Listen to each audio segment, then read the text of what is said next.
ಮಂಗಳೂರು ಗಲಭೆ ಹಿಂದಿನ ಕಾರಣ ಸಿಸಿಟಿವಿಯಲ್ಲಿದೆ. ಪೊಲೀಸರು ಫೈರ್ ಮಾಡಿದ್ದರಿಂದ ಗಲಭೆ ನಿಯಂತ್ರಣಕ್ಕೆ ಬಂತು.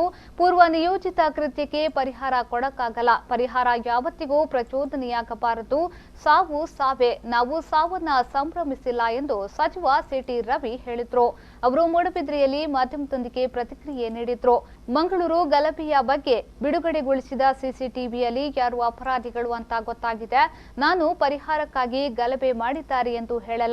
ಪರಿಹಾರ ವಾಪಸ್ ನಿರ್ಧಾರ ಸಿಎಂ ವಿವೇಚನೆಗೆ ಬಿಟ್ಟದ್ದು. ಮೃತರಿಗೆ ಘೋಷಿಸಿದ ಪರಿಹಾರ ವಾಪಸ್ ವಿಚಾರ ನನಗೆ ಗೊತ್ತಿಲ್ಲ. ಸತ್ತವರು ಅಮಾಯಕರು ಎಂದು ಸರ್ಟಿಫಿಕೇಟ್ ಕೊಡುವ ರೀತಿಯಲ್ಲಿಲ್ಲ ಸಿಸಿಟಿವಿ ದೃಶ್ಯ ಎಂದು ಸಚಿವ ಸಿಟಿ ರವಿ ಹೇಳಿದ್ರು. ಹಿನ್ನೆಲೆ ಏನು ಅಂದರೆ ಸಿಸಿಟಿವಿಯ ದೃಶ್ಯಾವಳಿಗಳು ಸಾಬೀತುಪಡಿಸಿದರೆ ಪೂರ್ವ ನಿಯೋಜಿತವಾಗಿರ್ತಕ್ಕಂಥ ಬಹಳ ಸ್ಪಷ್ಟ. ಗಲಭೆ ಉಂಟು ಮಾಡಬೇಕು ಅಂತ ಪಿತೂರಿಯನ್ನು ಮಾಡಿದ್ರು. ಪೊಲೀಸರು ಮುಂಜಾಗ್ರತೆ ಕ್ರಮ ಕೈಗೊಂಡ ಪರಿಣಾಮವಾಗಿ ಗಲಭೆ ನಿಯಂತ್ರಣಕ್ಕೆ ಬಂತು. ಇಷ್ಟೊಂದು ಸಾಧ್ಯತೆಗಳ ಮೇಲೇ ಅವರು 144 ಸೆಕ್ಷನ್ ಹಾಕಿದ್ದಾರೆ.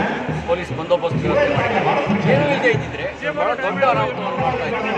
ಅವರು ಅನಾಹುತಕ್ಕೆ ಪೊಲೀಸ್ ಇಲಾಖೆ ಮುಂಜಾಗ್ರತಾ ಕ್ರಮದಿಂದಾಗಿ ಈಗ ಕಡಿವಾಣ ಬಿದ್ದಿದೆ. ಪೂರ್ವ ನಿಯೋಜಿತ ಕೃತ್ಯಕ್ಕೆ ಪರಿಹಾರ ಕೊಡ್ತಾ ಹೋದರೆ ಒಂದು ಪೊಲೀಸರ ನೈತಿಕ ಸ್ಥೈರ್ಯ ಹುಡುಗಿಸುತ್ತೆ. ಇನ್ನೊಂದು ಈ ಕುಮ್ಮಕ್ಕು ಮಾಡುವಂಥವರಿಗೆ, ಗಲಭೆ ಉಂಟು ಮಾಡುವಂಥವರಿಗೆ ಇದು ಪ್ರಚೋದನೆ ಆಗಿರಬಾರ್ದು. ಪರಿಹಾರವೂ ಪ್ರಚೋದನೆ ಆಗಬಾರ್ದು. ನಾವು ಯಾರು ಸಾವೇ ಸಂಭ್ರಮಿಸೋದಿಲ್ಲ.